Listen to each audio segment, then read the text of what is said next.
Hi guys, I'm Richie now from MySportsStop.com here today with Brett Burke to talk about the Detroit Tigers of the AL Central. Unfortunately, the first thing you have to bring up is the passing of their owner, Mike Ilitch, the guy who spent as much money as he possibly could to keep this team great year after year after year, and unfortunately, that's something that they're going to have to go forward with, not necessarily knowing what's going to happen with the team in terms of its ownership.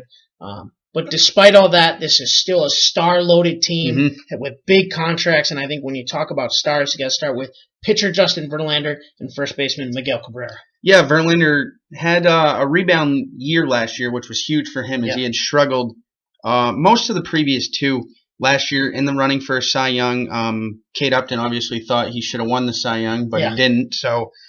And the first time that a pitcher had won it with he had the most first place votes, but still did not win it. Yeah, that's how much of a disparity there was between voters. He was either like first or fourth on most votes. But Verlander finally returning to form has to be the face of this team because Miguel Cabrera is getting old. Yeah, and hit a home run last night in the WBC. He did, and he is still going to be a great hitter. He can probably play another 5 or 6 years as a DH, but the last couple years, if he's had to play in the field, he's had the chance to get those injuries, and they've been taking a lot longer for him to get healthy than they have in the past. And you talk about the age of this roster. I mean, you just look going up and down the roster. You got to add not only Miguel Cabrera, but you have Victor Martinez, who's still a part of this team. Ian Kinsler, who's a part of this team. Even though it only seems like he's been a star, so to speak, for the last couple of years, J.D. Martinez is already in his 30s as well. And this roster's now getting younger, so the window has to be now. Yeah, the window might have already closed, and I think that's part of the reason why Dombrowski got fired. Is the team was set up to win basically when the Red Sox won in 2013 was their year. Torrey Hunter was on the team. They had all those guys that were supposed to help them get to the World Series, and they would have if not for David Ortiz being a machine. But the Tigers should be able to compete. They should be able to win a lot of games because of how bad the Twins and the White Sox could be this year. Playing each team 18 or 19 times, they should be able to get 25 to 30 wins, I would think, against those teams.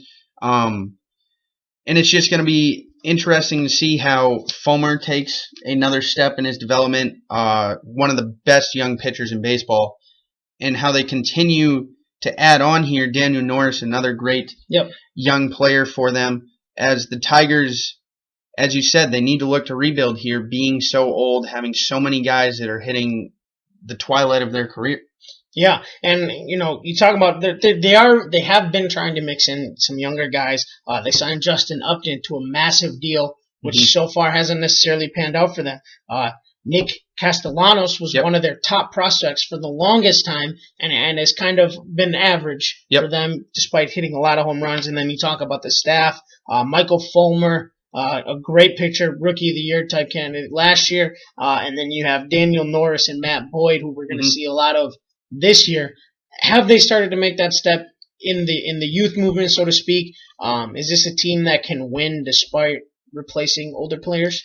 Yeah, I think they can, and a guy we haven't mentioned yet, Jose Iglesias, could be a huge part of their future success, maybe the best defensive shortstop in baseball. If his bat can keep up with his glove, then he will be in the category with Lindor in the near future. Obviously, it hurt losing Porcello in that trade for Iglesias, and that's somebody that could have been the face of their franchise after Verlander. But they're doing, I think, a good enough job to keep a good mix that they can stay relevant and have a chance at really competing every year. They were sort of they were a fringe team last year. They didn't make the playoffs. If they would have, I don't think they really would have done much playing in that wild card game. They didn't necessarily have the pieces to win that game and then go on in the division. But the Tigers are a team that you always have to look out for just because of Miguel Cabrera, Victor Martinez, and Justin Verlander. Yeah, I have them finishing second in the division. I think they're gonna be a ways behind Cleveland, but it's gonna be a race for that number 2 spot, and obviously for the wild card. I think they'll compete for the wild card, but at best they can finish as second in that division. Yeah, this is a division that Cleveland could have locked up by potentially the beginning of September. I think they'll finish second as well.